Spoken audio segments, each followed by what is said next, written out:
बिस्मिल्लाहिर्रहमानिर्रहीम। अस्सलाम वालेकुम। उम्मीद करती हूँ आप सब खैरियत से होंगे।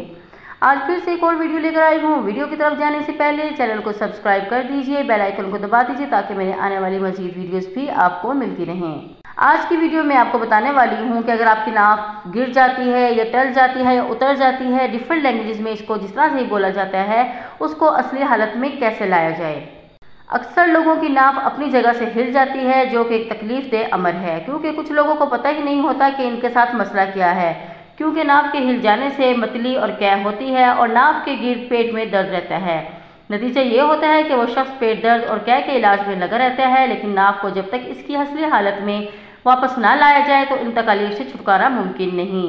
मुमकिन है कि दवाखाने से आपको इन अलामात से वक्ती तौर पर अफाका हो जाएगा, लेकिन जब तक नाव को इसकी असली मकाम तक वापस ना लाया जाए इससे दर्द से छुटकारा नहीं मिलेगा। मैं आपको नाव निकालने के चंद टोटके बता रही हूँ। आपने क्या करना है, आपने फर्श या चटाई बिछाकर सीधे लेट जाना है। खाली गिलास आपने उल्टा करके ऐन नाव के ऊपर रख लेना है। ऊपर से वज़न आहिस्ता आहिस्ता बढ़ाते जाएं। गिलास के अंदर वाज़े नाव घूमती महसूस होगी। वज़न मतवातर बढ़ाते जाएं। जब अंदरूनी दौर पर घूमने का अमल रुक जाए तो आहिस्ता आहिस्ता वज़न वापस लाएं। नाव अपनी जगह पर वापस आ जाएगी। नाव चढ़ने की रूटीन रफ्ता रफ्ता ठीक हो जाएगी।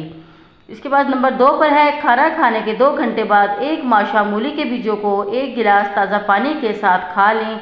एक बार के इस्तेमाल से नाव का दर्द ठीक हो जाएगा। मुसलसल 1 हफ्ते के इस्तेमाल से ये दर्द हमेशा के लिए दूर हो जाएगा। नंबर 3, फटकरी सफ़ेद माजूर सब्जियां खुश्क इनको 12 ग्राम दोनों को पीस लें और सिरका मिलाकर गाढ़ा लेप बना लें और नाव की जगह पर लगाकर ऊपर खदर का कपड़ा लपेट दें। इंशाअल्लाह नाव अपनी जगह वापस आ जाएगी। हामला ख़वातीन नाव दुरुस्त करने की सूरत में घरेलू डॉक्टरों से रब्ता करें और टोटके से परहेज़ करें।